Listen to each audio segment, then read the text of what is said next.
Thank you for tuning in to watch our Invest San Antonio launch conference. You're about to watch panel number 2, Beyond Innovation, a look into healthcare and education in San Antonio. Enjoy.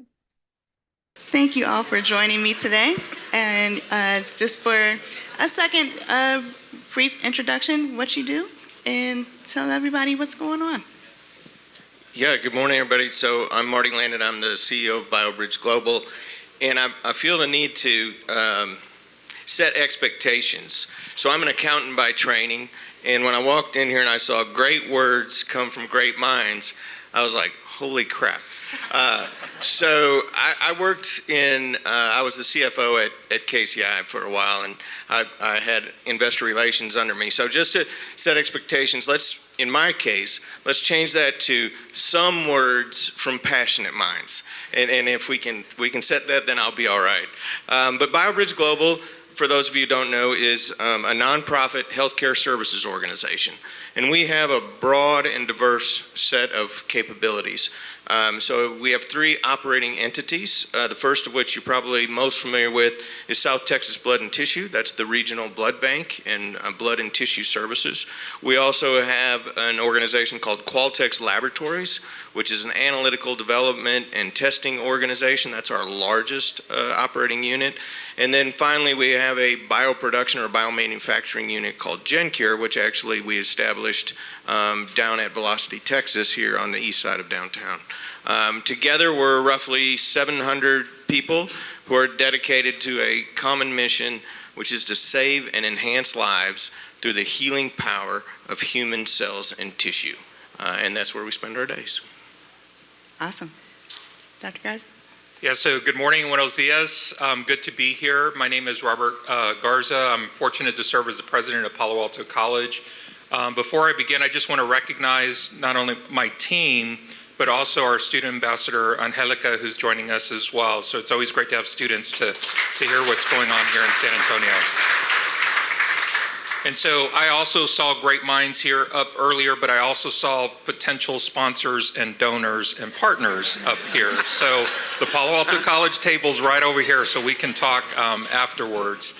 But so Palo Alto College has roughly about 11,000 students. We're one of 5 colleges within the Alamo Colleges. Hopefully everybody here has heard of Alamo Colleges. It is a great, great place to work, as we've saw our Great Places to Work survey going out. But more importantly, we are the largest, and not many people know this, but we're the largest higher education component in San Antonio. We serve over 70,000 students at Alamo Colleges. So that kind of puts us up there with an A&M College Station and a UT Austin.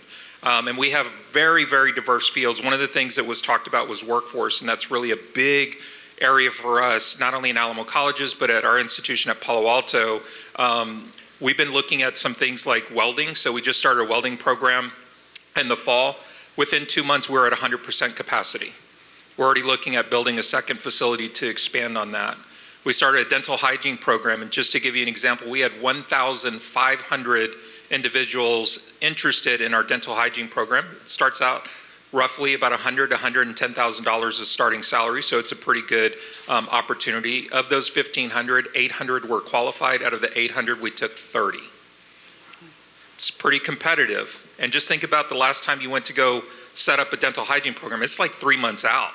So it's not like it's readily available, so there's really a high need in that area. And what most folks don't realize is that when you're getting your dental work, they're also doing pre-screening. You know, do you have diabetes? Do you have some heart disease? They're able to tell these things through some of the screenings, cancer screenings as well. We just started taking applications. So if you know of anybody who's interested in nursing, we just started taking applications for our new nursing program that will start this fall in August. So we're really excited about that as well. New facilities in our Rio Grande building, advanced manufacturing technology, cybersecurity, logistics lab, an advanced manufacturing lab. In fact, Texas Fame is a partner with us, and we have employees from Toyota Manufacturing with us right now that are kind of navigating over into that employment area. So just kind of a really broad spectrum of items. We're located in the south side of San Antonio, and we're just really excited to be here. Hi, my name is Rodgers Wilson. I'm actually not from San Antonio, originally from South Louisiana. Right now, my market is Arizona.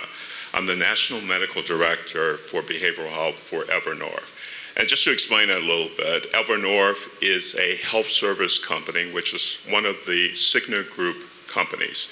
So we provide care management services, data analytics, research, pharmacy, and a variety of other products for other health plans, not exclusive to Cigna. By training, I'm a forensic and adult psychiatrist, and previously I worked in areas of deviant sexual behaviors, workplace violence, and school-place violence. Previously, I was the state medical director of Arizona, again, overseeing prevention, medical treatment, and providers. So it's really great to be with you today, and this will be interesting. Thank you so much. As we start this conversation on healthcare and education, the ever-changing needs of patients and students require careful planning and creative solutions. From your perspectives, questions for all of you, are those needs being met adequately? And if not, what are some strategies for your institution or organization has put in place that can make a difference? Martin? Yeah, so I'll start. We can always do more. But one of the things I think I'm going to do a couple of commercials for San Antonio here that we're very lucky here. I've said many times that to have a great quality of life, you've got to have access to great health care. And we're lucky here in San Antonio that we have that. We have 2 level 1 trauma centers at University Health System and also at Brooke Army Medical Center. We have, of course, the home of military medicine here in San Antonio. We have outstanding research organizations like Southwest Research and UT Health San Antonio, UTSA, Texas Biomed. We're very lucky in that regard. We have outstanding academic institutions, including Palo Alto College, right? And the training those next generation healthcare professionals, truly important. We have outstanding support organizations. I'd like to think of BioBridge Global as one of those, as well as the San Antonio Eye Bank, TOSA, Biomed SA. So we're very lucky in that fact. In fact, 1 in every 5 or 6 jobs in San Antonio is healthcare or bioscience related. So we're very lucky in that regard. One of our strengths in the community, of course, is our willingness and ability to collaborate. You heard Parker and April both talk about collaboration, and we do that very well here in San Antonio. Now, to your specific question, wellness also enters into it. So one of the initiatives that we've done at our organization, as I said, we're roughly 700 people. About 500 of those, 600 of those are on a single campus here. We started a free to employees health clinic on campus so that people could be seen by a physician, have a personal interaction with a physician, and start taking care of maybe some healthcare needs before they become either chronic or very acute. And I'm happy to say that we've had several of our employees go there and enroll in wellness programs, whether that be weight loss or nutrition, et cetera. And so that actually has lowered our overall healthcare costs. And it's a nice benefit for employees. So I think you got to do the wellness, you got to do the care, and then here in a little bit we're going to talk about cures. Dr. Garza? So folks, if you don't know yet, I'm going to tell you we're in a crisis of well-being. Now, I'm not going to ask you to raise your hands, and I'm just going to tell you a little bit on a personal note and kind of expand on that. How many of you all that are here are probably type A personalities. You know, you're leaders in your field and you're navigating the ranks. How many of you all really take an active role, you don't have to raise your hands, just think about it, in your wellness and the wellness of your families? I am a recent diagnosed diabetic. So my wife says, why do you tell people? I tell people that because I don't want you to be me. I tell youth, I tell people that are my age, I tell people that are seniors, I don't want you to be me. And here's the thing, is I knew all along it was going to happen. It was a matter of when. Mom's diabetic, dad's diabetic, brother's diabetic, both grandparents on both sides were diabetic. My sister just got diagnosed with diabetes last month. So it runs rampant in my family. But yet, what steps did I take to navigate? In my role, extremely busy, right? So doctor's appointment. Yeah, next month. To be honest with you, when I was diagnosed with diabetes, I wasn't feeling well, so I needed to go in. I went for something else, and they said, my God, your A1C, I can't remember if it was a 10 or a 13. I mean, I was just, some of y'all know what I'm talking about. It was up there. Kind of navigating in a real different way. But think about the south side of San Antonio too. We're in a healthy food desert. You know, I can go to KFC, I can go to Whataburger, I can go to McDonald's, I can go to any fast food restaurant or Mexican restaurant in the south side of San Antonio. But if I'm looking for a salad, I've got limited choices. You know, and then the temptation, if I go to a place that has all of those great foods that I just absolutely love to eat, I might stray a little bit. I strayed this morning.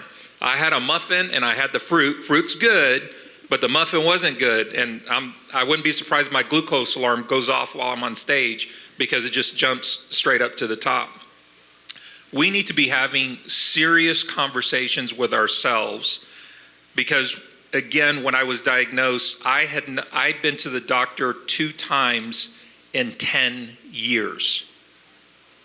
2 times. Because I never could, I got a meeting, I've got this event, I've got this, and I've got that. And then COVID hit, right? Life choices and things like that, priorities started to change. And then as time went on, I was like, okay, now I've got this diagnosis, what am I gonna do? And how am I gonna do better?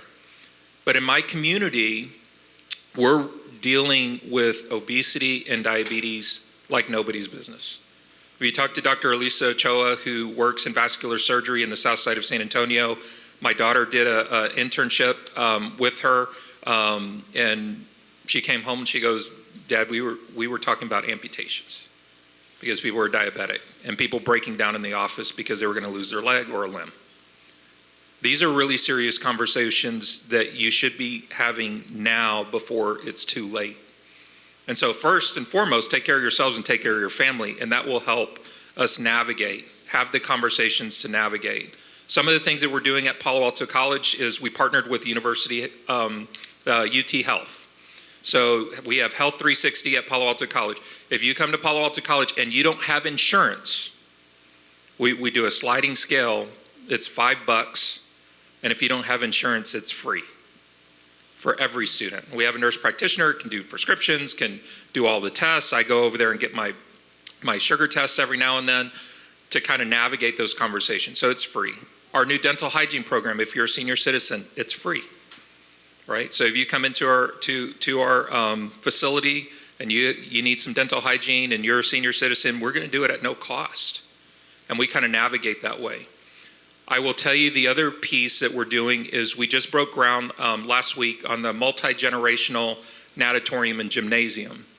Now, I'm going to tell you that it's interesting to me is that was one of the biggest battles that I had to fight as a college president in 30 years in higher education, was to actually get a wellness facility up to speed and up to par on my campus, because there are folks that think of business, right? So, well, how many college courses is that going to give? Is that going to lead to graduation? It's like, well, wait a minute.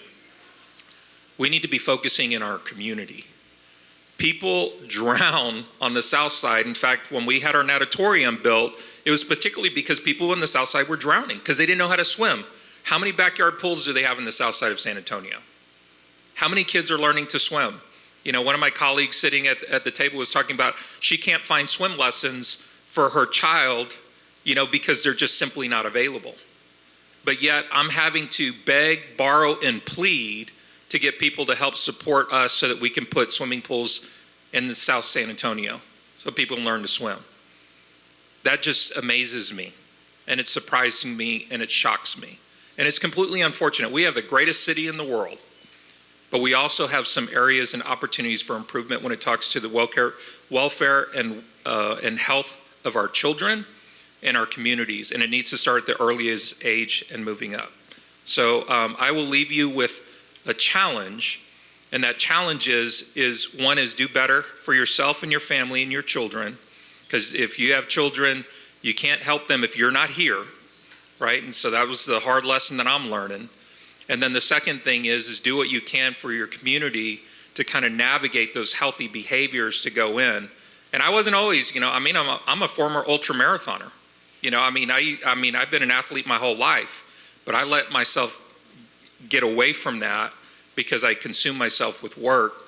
And now I'm really hitting that balance in a different way, but not only for myself, but for my community and for my students. I really love the discussion as a physician on health and well-being and also medical adherence. It's really great to hear that. And I'm a big believer in really taking control of your health. I'm an example of that. Within my lifetime, I've had 3 cancers, and I survived all 3. I'm in the surveillance window now. So, and I really just want to stress the importance of preventative care and really engaging your medical providers and finding opportunities to prevent chronic diseases, but also malignant diseases. And we need to do a better job of that.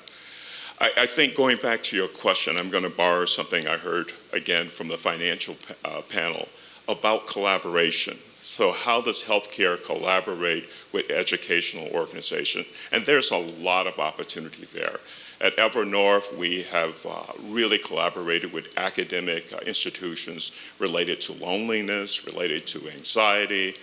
We have a huge initiative now looking at vitality, of how we live our life with strength and energy. And all of that was in collaboration with educational organizations.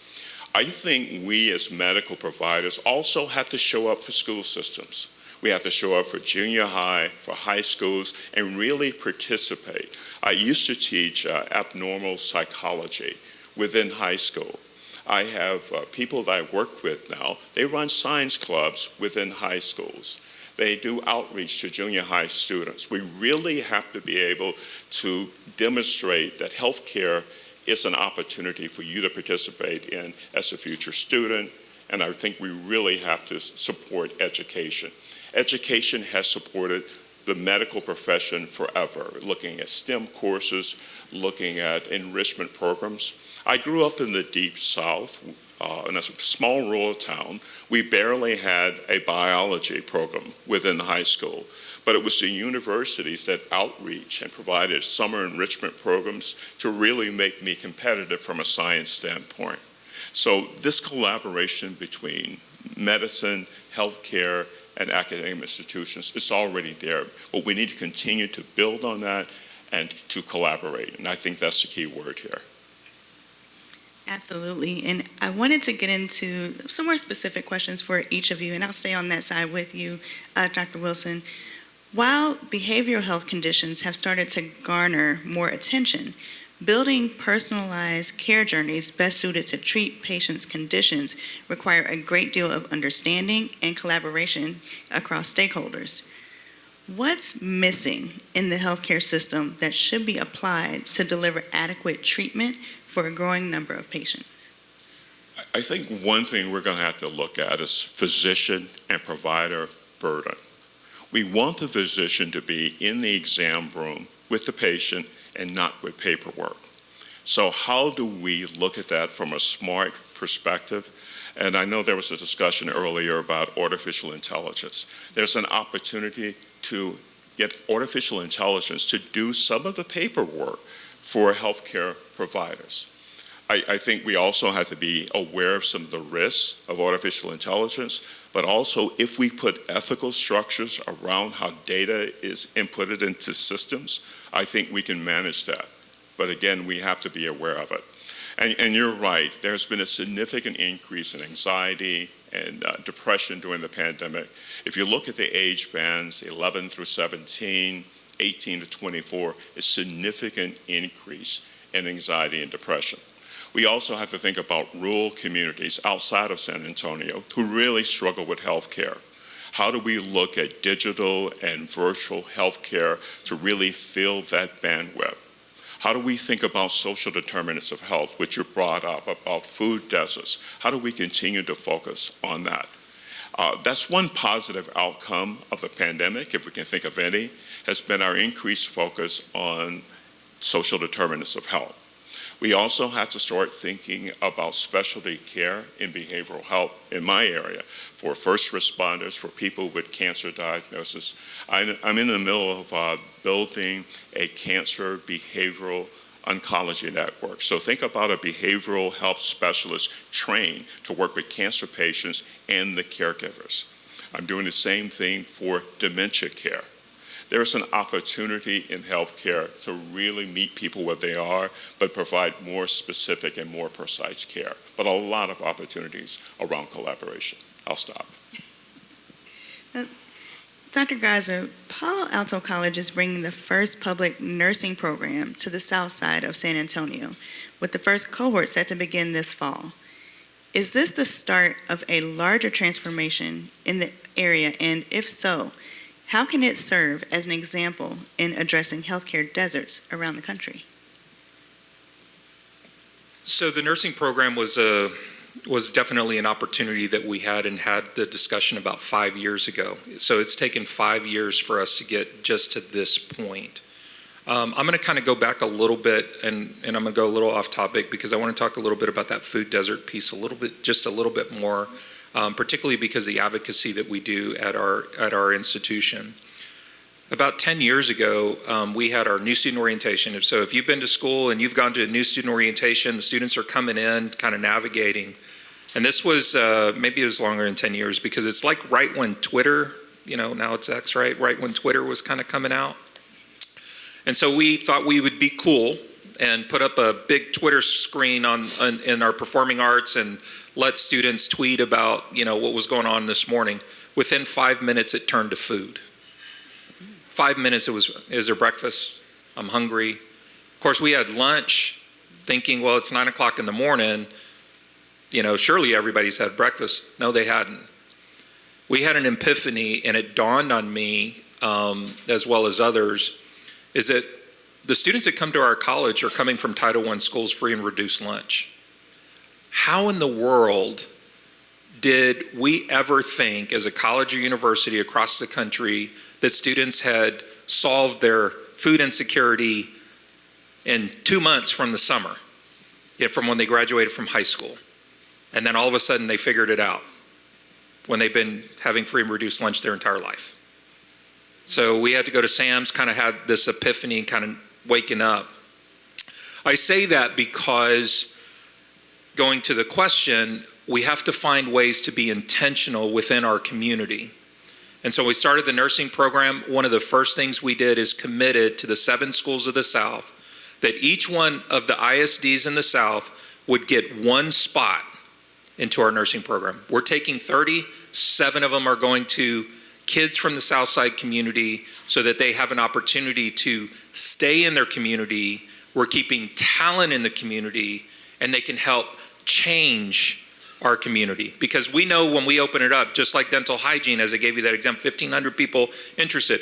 Well, what's going to happen with nursing? It's going to be the same thing. When I talked to Dr. Guy Bailey, who's the president at UTRGV, he says that they only accept 1% of their nursing applicants. He says the average GPA is a 99.2 or 3. We know that we're going to have that.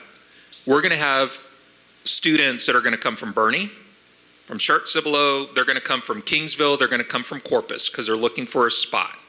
Nothing wrong with that, and we want to help everybody. But when they graduate, where are they going to go? They're going to go home. They're going to go back to Bernie, they're going to go back to Corpus, they're going to go back to Kingsville. It will not help our community.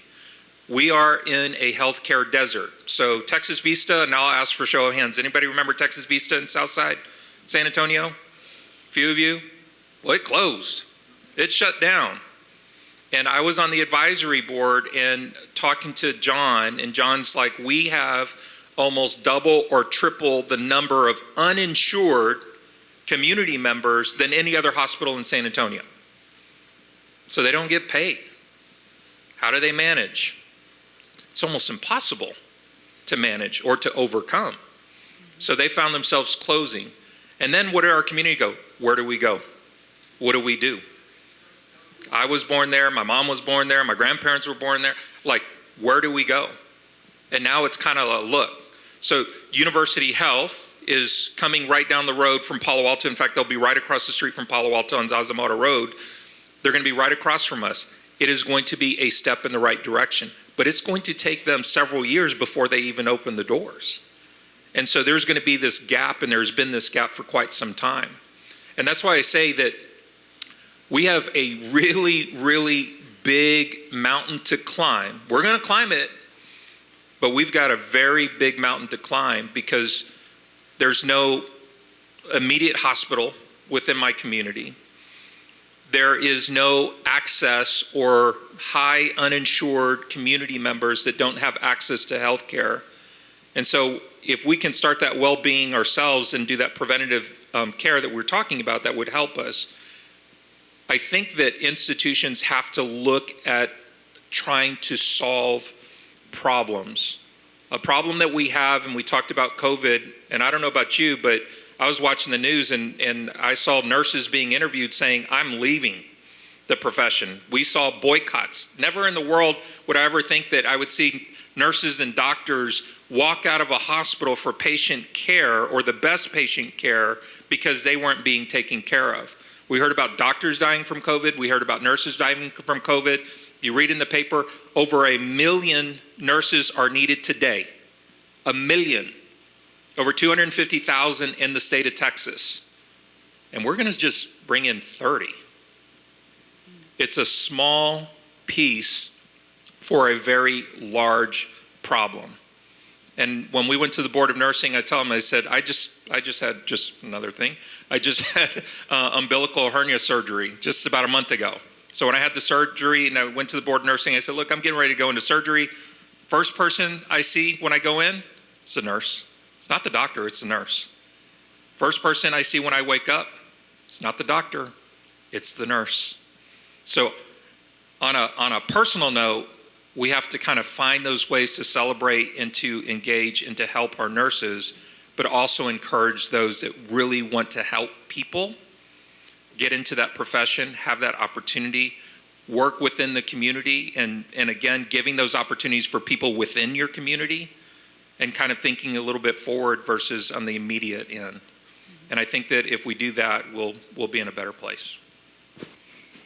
Martin, BioBridge Global's close association with the military in San Antonio has created positive outcomes like the Heroes in Arms program, which has helped reduce mortality rates and become a model used around the country. How does this program and other initiatives highlight Greater San Antonio's role in delivering better care for patients? Yeah, so it speaks to collaboration. So Heroes in Arms was a program that came out of the military, and what they did was they transfused whole blood for people who were injured in the battlefield. And today a lot of people get saline, right? And just to keep them having fluids in their system and trying to get them to the emergency room. So the military said, I think we can do better than that. There are properties if you transfuse whole blood to these patients in the field. And so we started a program where we started to collect low titer type O whole blood. And we found a group of folks in San Antonio who were type O, and they wanted to make those donations. And then we worked with STRAC, which is the South Texas Regional Advisory Council, and we started to put whole blood on emergency response vehicles from 40 plus different organizations. So all that was coordinated through STRAC using the military, so a huge coordination. Well, as a result of that, people who wouldn't have made it to the hospital started to make it to the hospital. And that gave those emergency room nurses and physicians a chance to save these people's lives. So we've significantly reduced mortality rates in the case of severe trauma. And having those 2 level 1 trauma centers also helps. It reduces the time and travel distance. We used Heroes in Arm type Whole Blood to help victims of the Uvalde tragedy. We actually have a helipad there on our campus, and helicopters were coming in, receiving whole blood, and taking that back out to Uvalde and cutting down that distance in time. But it's all about that collaboration and people's willingness to work together to improve outcomes. And I think just further to the comment about nursing, definitely a nursing shortage, and we need to do that. And I think research is an opportunity for folks to get access to great health care. If we continue to increase the amount of research that we have funded here in San Antonio, people doing great work. We have a multi-specialty and research hospital that UT Health is about to open up. Those kind of research programs give people access to leading edge health care. And I think we need to continue to push those kinds of things as well. Tying everything together and looking toward the next few years in San Antonio, what examples of progress would you like to see from the communities you serve, and how can your institutions and organizations help lead them there? For all three of you, and you got 30 seconds. Okay, so big opportunity, right? Big opportunity, big data, right? So we've got big data institutions here. We've got the best cybersecurity education network here in San Antonio. If we can put big data with healthcare, and we can bring in cybersecurity to make sure that healthcare data is, of course, depersonalized, but we can do those kind of macro level research, we can change the practice of medicine going forward.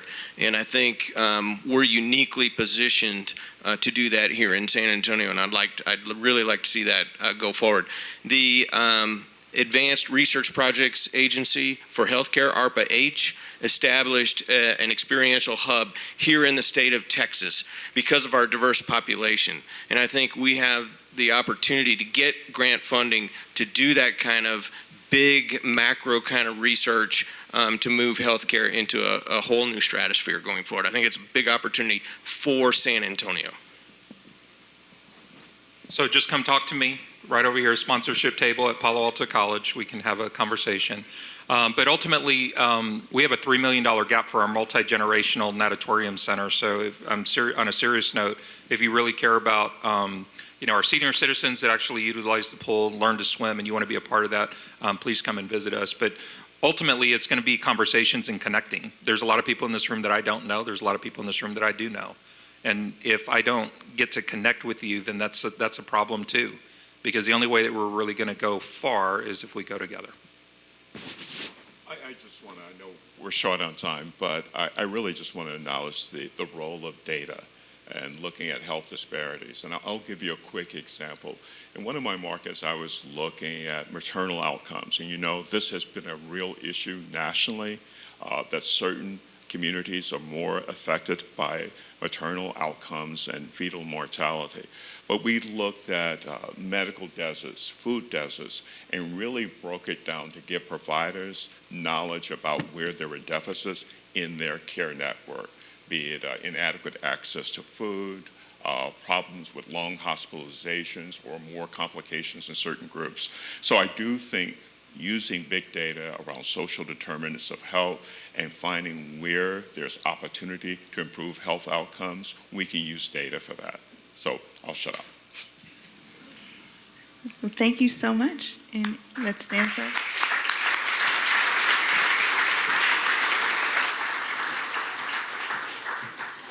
And while panel number 2 is taking a picture, I'd like to welcome our third panel up to the stage. That will be Forward Development, the infrastructure investments and developments critical for economic growth and welfare. Panelists, please make your way to the stage.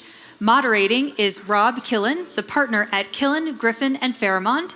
And panelists include Jeffrey Arndt, the president and CEO of Via Metropolitan Transit, John Beckham, managing director of North American Development Bank, Burton Heckley, the president of Joaris General Contractors, and Tim O'Crongley, the deputy aviation director of San Antonio International Airport System. Please welcome panel 3 to the stage.